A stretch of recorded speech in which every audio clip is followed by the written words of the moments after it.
不对劲，千万别开门！导游刚跟我说他去睡觉了。我整个人汗毛竖了起来。那现在敲门的人又是谁？联想到之前杀人犯的新闻，我内心狂跳，连忙向他做了个噤声的手势，然后小心翼翼地走到门口。可我从猫眼望出去，外面没有一丝光亮，不对劲，我明明记得走廊灯是开着的。正当我疑惑时，门上又传来2下敲门声，房门震动的间隙，漏光的猫眼很快又被堵上。我突然意识到，外面的人正趴在猫眼上向里看，而且我注意到脚下的门缝里竟透出一丝走廊的光线。如果是导游，绝对不可能做这样的事。好在房间里的大灯早已被我关了，而且我跟闺蜜说话的声音不大，应该也没传到屋外。这栋民宿空房间很多，我现在只期望门外的人不知道我们在屋里。好在门外很快就响起了脚步声，看样子是他走开了。我脱力地靠在门上，因为这次旅游是个小团，算上导游才有8个人。如果真的来了杀人犯，我们根本就没办法自保。而且民宿很偏，虽然房间很多，但每层只住了2个人。我和闺蜜住在3层，导游和作家住在顶层，剩下的1、2层则是住了一对小情侣和一对中年夫妇。察觉到刚刚敲门的人有些不对劲，我赶忙让闺蜜给导游打电话，而我自己也在旅行团的群里发消息。你们有没有听见外面有人敲门，说是要发什么纪念品？这很正常，以前还有导游半夜来收护照呢，应该是导游忘记给你纪念品了。但是导游明明前1秒才跟我闺蜜说睡了，怎么可能马上出现在我门口？不用大惊小怪的，问问导游不就知道了。不会是出逃的杀人犯真的到我们这里了吧？大叔你别吓人，这荒郊野岭的。正当我想编辑消息的时候，闺蜜突然拉住我，导游不回消息，打电话也没人接。见状我立刻把信息反馈到群里，要不派个人过去看看吧，实在不行我们报警。报警人就发个纪念品，万一是场乌龙呢？大叔你怎么回事？说杀人犯的是你，不报警的也是你。我这也是猜的，大半夜吵不吵？要是你们不放心，我正好住他对面，给你们看看，看点新闻就疑神疑鬼的。可等了很久，作家都没有再回复。正当我犹豫着要不要报警时，群里接连跳出几条消息，我看过了，导游没事，对不起，刚有事走开，别紧张，刚才敲门的是我。看到这里我总算松了口气，可闺蜜却皱着眉头死死地盯着手机。陆璇，你没发现他们2个说话不对劲吗？我瞬间也反应过来，作家和导游的信息是接连发出的，而且作家之前的说话方式都是长篇大论，非常在意标点符号，可现在却变成了短句，标点符号也都不见了。人在发消息的时候都会有固定的习惯，按理说不会突然转变。这时手机却突然收到一条好友申请，我是朱瑞，旅行团的。这名字我并不熟悉，点开头像看了一下，应该是那对小情侣中的男生。可这个时候他找我是有什么事情吗？我带着疑惑刚通过好友验证，他就迅速把我拉进一个新群，群里有6个人，除了作家和导游，其他人都在。顿时我就明白，他们也发现了作家和导游的异常，确认了彼此的身份后，我们决定聚在一起能安全一些。于是我和闺蜜便打算下楼和他们会合。路上我们时刻警惕，一直担心会碰到杀人犯，甚至闺蜜因为害怕还想返回房间躲着。但好在我们有惊无险地来到了小情侣的房间。一进门，我发现中年夫妇已经到了，看着一屋子人，我这才有些安心的感觉。可接下来该怎么办？哎呀，现在我们都知道导游和作家不对劲了，万一真是杀人犯逃进来了，哎呦，我们可怎么办呢？我才不怕呢，不管他到底是什么情况，我们人多，他还能怎么样？如果杀人犯真的来了，你能保证我们都能活下来吗？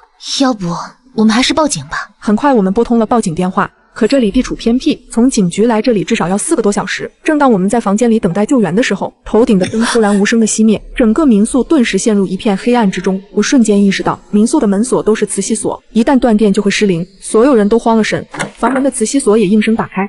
我猛地意识到，整栋民宿已经没有任何安全可言。如果这时候杀人犯持刀闯进来，我们根本毫无招架之力。于是我们几人打着手电，匆匆忙忙地向着楼下跑去。可刚跑到门口，所有人都停了下来，直到我绕过人群才看到大门里面挂了2圈厚实的链条锁。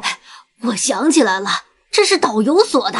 因为民宿建在山里，半夜可能会有野生动物跑出来，不仅大门要锁上，甚至就连窗子也被防盗条封起来了。所以想要离开这里，必须找到导游拿钥匙。可还没等我把话说完，一旁的朱瑞却叫我们过去。这锁上有血！顿时所有人都愣在了原地。导游很可能在关门的时候就遇害了，所以在我们房间门口敲门的一定不是真的导游。我明明收到了他说去睡觉的消息，而且他给我们送纪念品的时候，你不是听到了？那就是导游的声音。很有可能是杀人犯用的变声器。小伙子，你想象力也太丰富了，杀人犯逃命还要专门带个变声器吗？经过大叔这么一说，我也感觉不太可能，于是我拿出手机仔细翻找，顿时我发现了问题所在。你们看导游的好友圈，它里面有很多展示纪念品的视频，其中就有他在给其他游客送东西的记录。紧接着我就将视频调整到导游说话的位置，果然那句耳熟的语调再次从手机中传来。领纪念品。对，我记得没错，当时敲门的时候，导游就是这么说的。所以你的意思是，当时敲门的人确实是杀人犯，只不过他当时在重复播放以前导游的视频录音。对，这也是为什么作家去找导游后发消息的方式发生了改变，因为作家也被杀了。就在这时，楼上突然传来了重重的关门声。你们说，会不会是那个杀人犯？不知是谁颤抖着声音，轻声说出了这句大家心中都在恐惧的话。突然，身旁的大妈双腿一软，跌坐在地，所有人也乱作一团。他这老毛病了，一紧张就容易这样，他得赶紧吃药。大妈脸色煞白，嘴唇发紫，此时也顾不上别的，大叔赶忙招呼着众人先回他们的房间。现在情况不容乐观，我们要想办法离开，必须去导游的房间拿到大门的钥匙。但我们现在根本不知道楼上的情况，假如真是杀人犯持刀闯了进来，以我们5个人的实力肯定难以招架，也许只有朱瑞还有一搏之力。于是我和闺蜜决定陪朱瑞一起上楼探明情况，大叔则留在房间里守护剩下的人。回想刚才的关门声后，并没有听到任何脚步声，说明他大概率是进到了某个房间。对我们来说，只要不发出声响，那走廊暂时应该是安全的。我们小心翼翼地往楼上走去，可紧张的呼吸声在这寂静的民宿里被无限的放大。千万不要被发现，千万不要被发现！每走一步，我都在心里不停地祈祷。但好在我们有惊无险地来到了导游房间的门口。我鼓足勇气，缓缓地推动房门，刹那间一股刺鼻的血腥气息扑面而来，屋内也一片狼藉。虽然我们做好了心理准备，但还是被眼前的一幕吓得不敢动弹。看样子导游确实遇害了，可导游怎么不见了？现在顾不上那么多了，赶快找到大门钥匙，先离开这里。然而我们刚准备分头寻找时，灯却忽然亮了起来，刺眼的灯光让我一阵眩晕。你们终于来了，等你们好久了。一个低沉的嗓音从门口传了过来，我下意识挥动着手里的木棒。那个人接连叫嚷了2声，便换了一个语气。别打，是我呀，是我那个写书的。等眼睛适应了光线后，才看清，居然是旅行团里的作家。一旁的朱瑞明显没有反应过来。怎么是你？你不是已经死了吗？嗨，我最近在写一本悬疑故事的书，一直没有灵感，所以才和导游借着逃犯新闻跟大家开了个玩笑。所以这一切都是假的？当时在楼下用导游录音骗你开门的是我，这些血也都是猪血啊，还有电闸也是我关的。作家苦口婆心的解释，但我依旧感觉有些奇怪。怎么会这么巧？我们刚到房间你就突然出现，我们又该怎么相信你？那我叫导游出来，不就全都知道了？说着，作家敲了敲卫生间的门。虽然闺蜜和朱瑞已经没有那么警惕她，但我的心里总是有种莫名的不安。小雨，出来跟大家解释一下。随着作家不停的敲击，卫生间里却一点声音都没有。见小雨不出来，作家便推开了卫生间的门，里面空空如也，丝毫没有导游的影子。正当我们疑惑之际，手机突然传来了提示音，是朱瑞的女朋友在群里发的消息。是你们回来了吗？走廊上有脚步声，是不是导游下去了？我这有监控，看看不就知道了。这样你们也好相信我说的是真的。我们一起去了作家的房间，在他的电脑上看到了密密麻麻的网格，看样子他准备得很充分呀。于是我们拉出1楼的走廊监控，很快便看到了一个人影，直到他慢慢的转过身，我们才看清那个人正是新闻中逃亡的杀人犯。不会这么巧吧？没想到杀人犯竟然真的闯了进来，这到底是怎么回事？作家不是说这一切都是和导游串通好的闹剧吗？不好，楼下的人有危险！我赶忙在群里通知他们千万不要开门。就在这时，卫生间里突然传来了金属落地的声响，所有人都被吓了一跳，纷纷抬头紧盯着卫生间的方向，听声音好像有人在里面。难道杀人犯不止一个？突然，卫生间的门却被猛地打开，一个熟悉的身影出现在大家面前，是导游小雨。哎呀，是我被发现了吗？虽然有些无语，但好在他没有遇到危险。小雨见气氛紧张，便连忙道歉。可当他看到监控中出现的杀人犯时，也被吓了一跳。这时楼下的人也在群内回复了消息，门外的杀人犯在不停地敲门，我们该怎么办？别紧张，有可能他只是在试探，千万别出声。与此同时，我们也在关注着监控，画面里杀人犯好像并没有离开的意思，一直堵在门前，甚至还贴在猫眼上朝着屋内看，好像他非常笃定房间里有人。察觉到异常，我们赶忙调取之前的监控录像，然而画面中的内容让众人脊背发凉。原来在我们抵达民宿之前，他就已经躲在这里了。期间我们的一举一动他也都在观察，也可能是突然的断电或是门外的异响，迫使他走出了房间。不行，我要下去救他们。你现在下去太危险了，他手里拿的可是刀啊！让我们先想办法再说。杀人犯会等你想办法再行动吗？我女朋友可就被堵在房间里，如果她没耐心破门进去了呢？你们不是已经报警了？再过一会儿警察就到了，你非要冒这个险吗？你不想去可以堵在这里，废物！好了，现在不是内讧的时候。也许我知道现在该怎么办了。一时间，所有人都看向了我。其实，在我第一眼看到录像的时候，就产生了怀疑：明明杀人犯躲在房间里就不会被发现，为什么自己又要走出来？我把监控调整到杀人犯离开房间的画面。民宿在停电前后，他都去过大门查看过门锁，这说明他非常在意。你的意思是，他想离开这里？对，所以他敲门很可能就是为了拿到钥匙。所以我也想到了一个可行的办法。经过我们认真的商讨后，我们一起带着钥匙来到了1楼。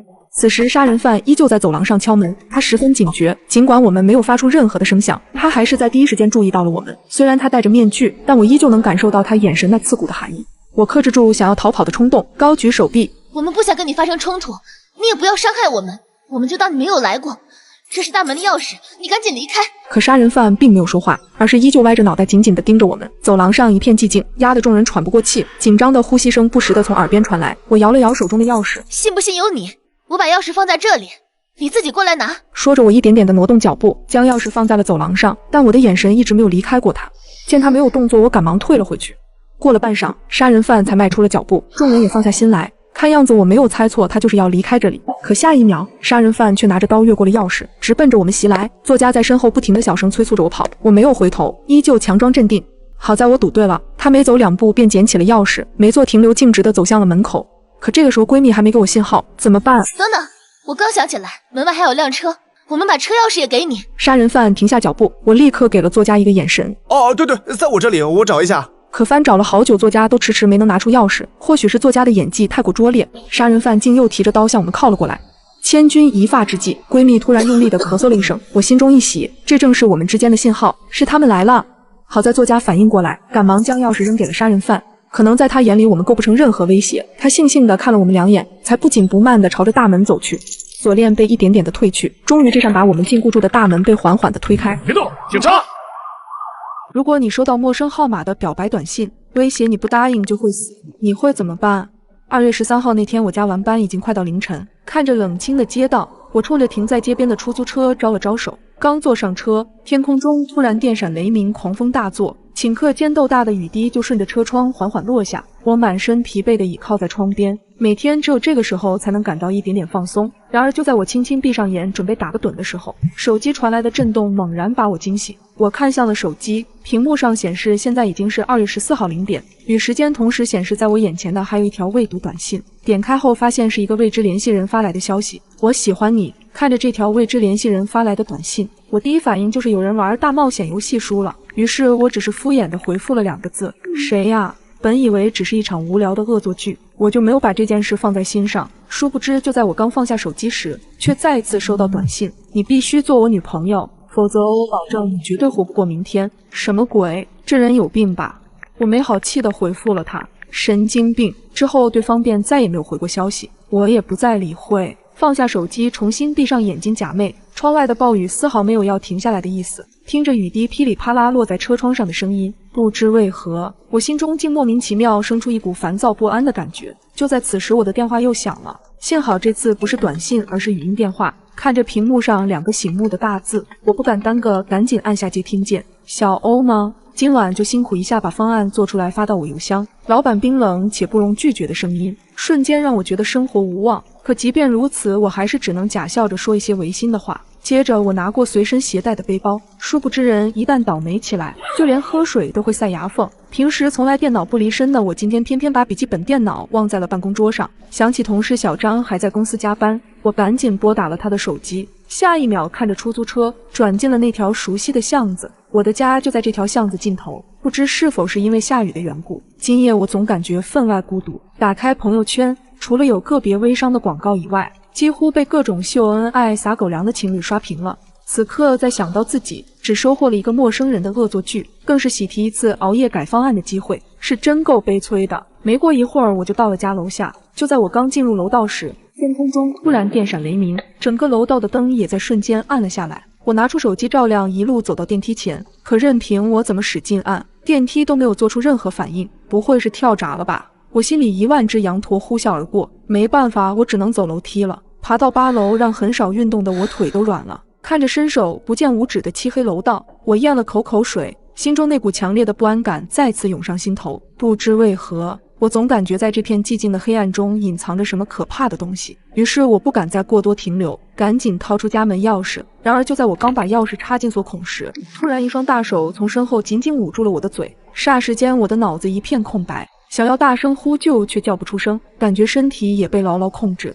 就这样，我被拖进了黑暗的楼道里。还没等我反应过来，身后的男人一个闪身来到我面前，他随手从口袋里拿出一块抹布，把我的嘴堵住，接着就想对我做些什么。我怎么也不敢相信自己有生之年竟然还能遇到这种丧心病狂的变态。我用尽全力挣扎，妄想能摆脱魔爪。殊不知，就在我死命挣扎时，脚下一个踉跄没站稳，于是我就这样重重地从楼梯上摔下，撞到了后脑勺。在失去最后一丝意识前，我看向了那个侵犯我的人。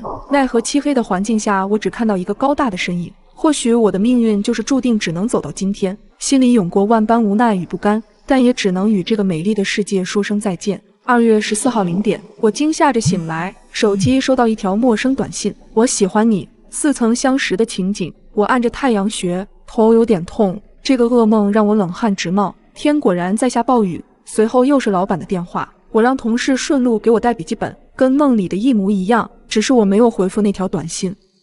如果你收到陌生号码的表白短信，威胁你不答应就会死，你会怎么办？2月14号0点，我惊吓着醒来，手机收到一条陌生短信：我喜欢你，似曾相识的情景。瞬间只感觉后背发凉，汗毛直立。我下意识地看向窗外，外面的倾盆大雨似乎在向我证明着什么。然而还没等我弄清楚事情的原委，就接到了老板通知熬夜改方案的电话。然后就是我顺其自然地打电话给同事，让他下班顺便帮我带一下电脑。此时发生的一切竟然奇迹般和我的梦境完全一致，唯一不同的是这一次我选择不回信息。对于这种变态，最好的处理办法就是不予理会。或许是看出我脸色不对劲，出租车司机满脸关心地问我：小姑娘，你怎么了？是不是晕车啊？司机师傅的一句话瞬间把我四处飘扬的思绪拉回了现实。我看向他，只不过一眼差点把我魂都吓没了。虽然我只能看到司机的背影，但总感觉这个身影竟然有几分熟悉的错觉。想到这里，我不禁倒吸一口凉气。好在没过多久，车就停在了我所居住的单元楼下。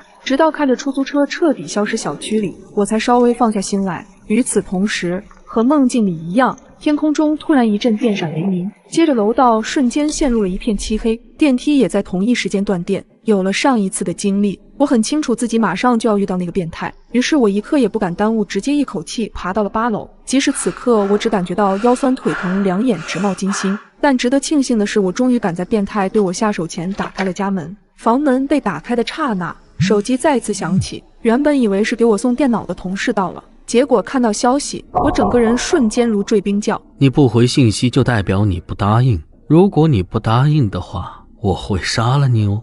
是那个变态。我下意识地进屋关门，可惜为时已晚，一只手死死抵住了门。那个男人就这样从门缝中挤了进来，一把捂住我的嘴，然后狠狠将我按在地板上。我用力咬住了他的手，唇齿之间开始泛出浓烈的血腥味。我能察觉到男人隐忍着痛苦，微微颤抖着。然而下一秒，他竟然把另一只手探进了我的裙底。内心的羞耻感让我用尽全身力气发起最后的反击。他似乎彻底失去了耐心，下一秒他停下了到处乱摸的手，掐住了我的脖子。我的呼吸越来越困难，意识开始变得模糊。在心跳停止的前一秒，我终于想明白了一个事，原来之前发生的那些事根本不是梦，都是真的。果然，当我再次睁开双眼环顾四周，我非常确定自己此时正在一辆出租车上。车窗外的倾盆大雨，手机上那条熟悉的短信，一切都透露着我陷入了一场可怕的死亡循环。然而最令人绝望的是，我根本不知道要怎么样才能走出这场循环。看着单元楼内准时断电的楼道灯和电梯，我彻底不敢自己回家了。我看向了司机师傅，张了张嘴，从嘴里挤出一句话：师傅，您能送我上楼吗？我可以给您加钱。听闻此言，我看到出租车司机沉默了好一会儿，他的犹豫让我直接将他排除了嫌疑人名单。我有幽闭恐惧症，我再次诚恳地向司机师傅开口。这一次，他终于下车，跟着我走进了漆黑的楼道。在得知电梯无法正常运行后，师傅耐心地陪着我步行上了8楼。这次，我很安全地回到了家里，家里也断电了。我锁好门窗，拉上窗帘，坐在椅子上大口大口地喘着气，在家里顿时让我安心了许多。突然的敲门声吓得我一激灵，谁？我颤抖着问。如果你收到陌生号码的表白短信，威胁你不答应就会死，你会怎么办？突如其来的敲门声让我稍微放松的心情又紧张起来。谁？我颤抖着声音问。是我，赵宇，电脑给你送过来了。听到同事的声音，我缓缓放下戒备，打开了房门。透过门缝，我看清了赵宇的脸。怎么不开灯啊？家里断电了，我无奈地说。我去看看。我听着楼道的脚步声走远，不久家里的灯亮了，我的心也回暖了许多。他递给我笔记本后便打算离开，我想着一个人害怕，便挽留他留下喝口水。你脸色不太好，是不是身体不舒服？赵宇问。我还来不及开口，手机震动了起来。这个男的是谁？你是真的不想活了吗？我瞬间崩溃，泪水控制不住。赵宇关心地询问我怎么了，有个男的想杀我。我举起手机给赵宇看，看了短信内容，赵宇安抚我。你打过这个电话吗？我摇了摇头，他拿过我的手机拨了过去，片刻后皱眉，打不通。我要不要报警啊？赵宇帮我分析。你现在没出事儿，没有证据，估计没法立案。他在房间里帮我检查了一下，没发现隐藏的摄像头。短信又亮了，你要留这个男的过夜吗？外面轰隆一声，灯再次灭了，房间再次陷入一片黑暗。赵宇打开了电筒，是不是又跳闸了？我出去看看。我立刻拉住他，让他不要出去。不要紧的，我去看一眼就回来。说完，他打着电筒，轻轻地推开了门，随后把门合上。我贴着门，听着他检查电闸的动静。忽然一阵哐当声，像是有什么东西砸在了电表的铁皮上，门突然被疯狂地敲响，我吓得往后退缩。随后是赵宇的闷哼声：“不救他，他肯定会死的。”我打开一个门缝，赵宇立刻将手伸了进来，我将他拽进屋，但是已经晚了，他的喉咙被割了一道口子，血鼓鼓的往外流。我胡乱的用毛巾帮他按住，但是无济于事。临死前，赵宇抓紧我的手，他睁大着瞳孔，停止了呼吸。我的大脑一片空白，心脏也漏了好几拍，随后才想到报警。但在我拨出电话的前一刻，我停下了。赵宇是因我而死的，如果我重来一次，他是不是就不用死了？我捏紧门把手，如果还得死一次，那这次一定要看清那个人是谁。我颤抖着手，义无反顾地打开房门，高举起手电筒对准他的脸。他显然没想到我会自投罗网，愣怔在原地，看着他的颓废的五官，脑子里突然轰了一声：“是你！”我的心突然好痛。再次醒来后，看着窗外的雨，我泪流满面，心却无比平静。这个想要置我于死地的男人，是我的前夫宋文杰。我们结婚后，我才知道这个男人神经敏感，还不求上进。当年为了维持家里开销，我在外拼命的工作，但每次加班回家后，他都会怀疑我跟那男人厮混，吵了很多次架，甚至我的穿着也必须按他的要求，否则他就会发飙。穿这么少是出去卖吗？宋文杰为了监视我，还监听了我的手机。有一次我去谈业务，他在手机上听到有异性在场，竟然跑到现场众目睽睽下骂我不要脸。回家后更是对我拳打脚踢，事后他还会一直对我说：“我是因为太爱你了，才不小心这么做的，你不要离开我。”那段日子让我心灰意冷，为了摆脱宋文杰的控制，我不顾一切地离了婚，离开了这座城市，还因为严重焦虑症做了很久的心理治疗。但我做梦也想不到，他还是找来了。这次我果断给那个陌生号码回了信息：“宋文杰，我在家里等你。”捏紧了手机，我决定赌一把。为了不让无辜的人被牵连，这次我没有让司机送我上楼，也没有让赵宇过来。在楼下的时候，我发出了一条短信，随后回家，开着房门等着宋文杰的出现。没过多久，那个身影就出现在了我的面前。我咬了咬唇，尽量平静地说道：“宋文杰，我们已经离婚了，我们放过彼此不好吗？”不可能，我们生生世世都要纠缠在一起，你逃不掉的。一副完全不听我讲的样子。宋文杰，我已经不爱你了。话还没说完，他便暴怒地捏住我的脖子。你怎么能不爱我？你必须爱我，你只属于我。他发疯般的喃喃自语，我被他掐得快喘不过来气。我瞄了眼时间，差不多了。我抓起事先准备好的烟灰缸砸了下去，一声闷响后，他并没有倒下，晃晃悠悠地拿出刀刺向了我，嘴里还不停地碎碎念：“哪怕是死，我们也要在一起。”我没有躲，但微微偏过了身子。恍惚间，我听到有人的叫喊声：“不许动！举起手来！”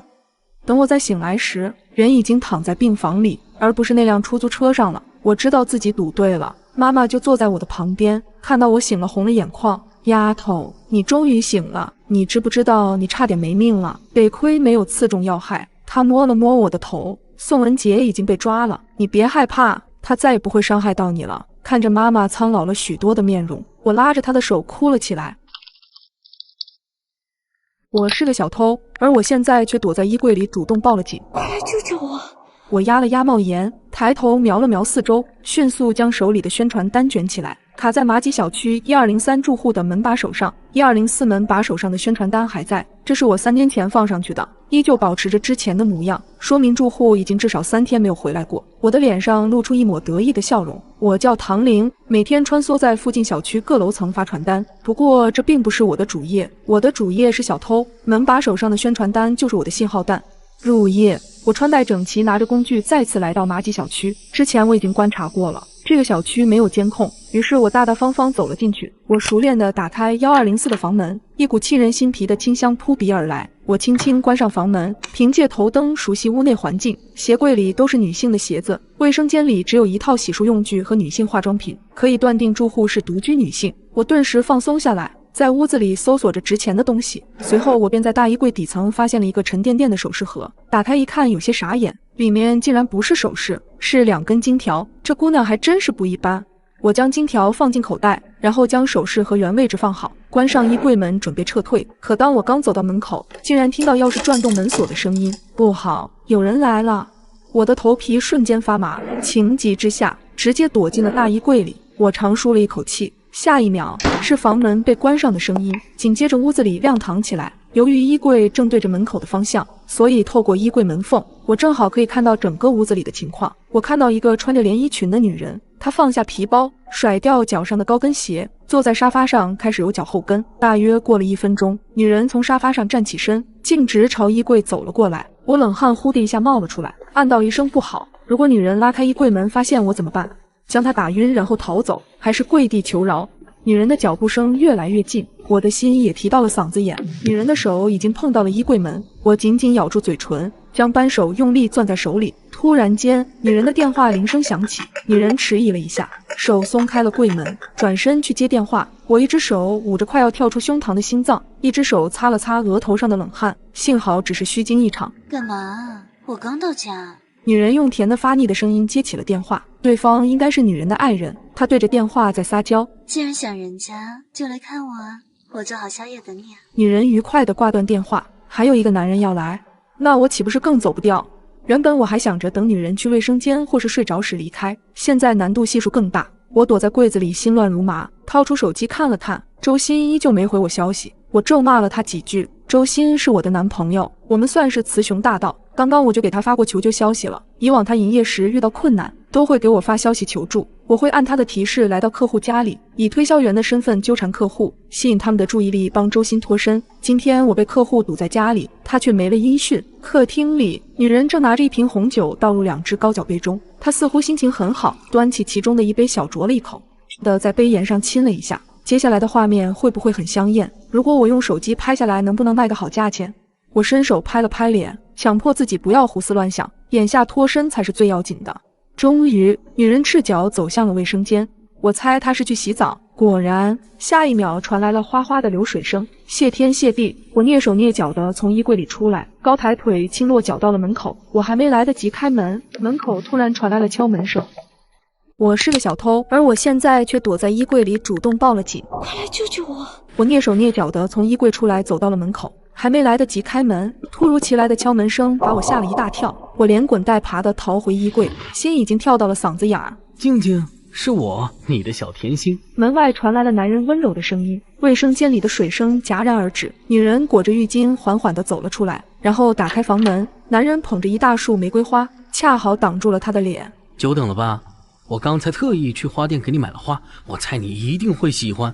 我很喜欢。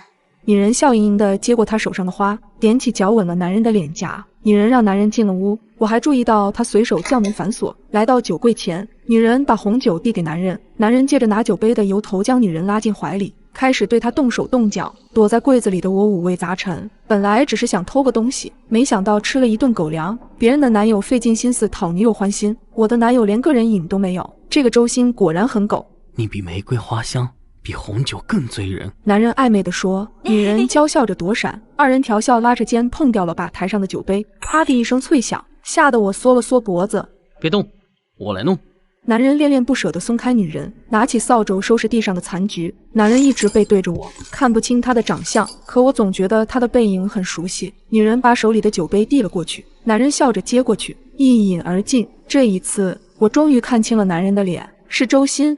我惊讶地捂住了嘴巴，他竟然劈腿了，心像被人用刀子捅了一个窟窿，冷风嗖嗖的往里灌，我气得咬牙切齿，一拳砸在柜门上，狭窄闭塞的空间里发出砰的一声闷响，让我瞬间惊出了一身冷汗。我怎么忘了呢？自己除了是周鑫的女朋友，还是一个贼。衣柜里有动静。周鑫指着衣柜对女人说：“周鑫这个混蛋，我现在出去会不会被这对狗男女灭口？”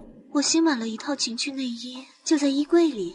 女人风情万种地笑了起来。我这就去拿。周鑫两眼放光，口水恨不得流了下来。我恨得牙根痒痒，发誓只要周鑫打开衣柜的门，我就用扳手抱了他的头。他走路的姿势有点怪，就像喝醉了酒。周鑫的脚步越来越近，我的后背再次发凉。在距衣柜不足1米处，周鑫突然停了下来，眼睛一翻，一头栽在地上。我心头一紧，用力扣着手心，理智告诉自己不能出去。女人一脸平静地站在那，嘴角噙着一抹诡异的笑容。周鑫一头扎在地上后便不再动弹。女人蹲了下来，就这2把刷子还敢劈腿，真给男人丢脸。她说完这句话，突然看向衣柜，冲着我挑了挑眉。我吓得魂都丢了，眼泪噼里啪啦往下掉。好在女人并没有打开衣柜，而是转身进了厨房。紧张的气氛随着她的离开冲淡了一些。我不知道女人接下来要做什么，直觉告诉我，女人给周鑫喝的红酒有问题。我想把周鑫叫醒，担心声音太大会引起女人的注意，只能拉开一道缝，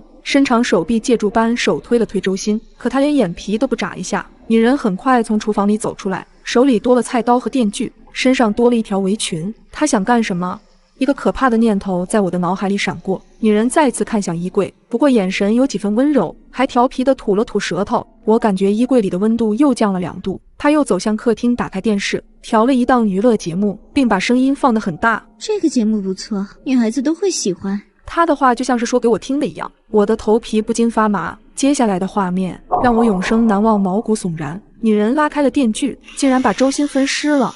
整个过程干净利落，她连眉头都没皱一下，恐怖使我的每根骨头都在发抖，面如土色的捂住了嘴巴。女人将尸块打包拎出了房间，然后开始擦拭地板上的血迹。警察，我要报警，麻区小区1204发生了凶杀案，我是小偷，目前躲在衣柜里，快来救救我！我颤抖着编辑完这段话发了出去，祈祷着警察在女人发现我之前可以赶到。只见女人收拾好后，伸了一个大大的懒腰，轻轻说了声好困，然后躺在床上拉好被子。我祈祷着她赶紧睡着。很快，床上传来了女人轻微的呼噜声。我打开一道门缝，估算着逃跑的可能性。女人突然睁开眼睛，直勾勾地看着我，眼神里充满了戏谑，仿佛在说你就是我刀下的下一块肥肉。无尽的恐惧感让我一下子从衣柜里掉出来。女人坐起身，笑眯眯地看着我，怎么不躲了？我还没玩够呢。她竟然把之前发生的事叫做完。别杀害我，求你了！我瘫坐在地上，带着哭腔哀求她。我怎么舍得杀你？有了你，增添了我很多乐趣。女人勾着我的下巴，慢条斯理地说：从来没有人欣赏过我杀人的过程，你是第一个，是不是很荣幸？看着她兴奋的表情，我确定面前的女人就是个变态。我眼眶含泪，颤抖着说：我不行，真的，求你放过我！放过你？你已经看到了我行凶的过程，杀你灭口和做我忠实的观众，你只能选一个。我不会说出去的，真的，请你相信我。我哭着对她说：闭嘴！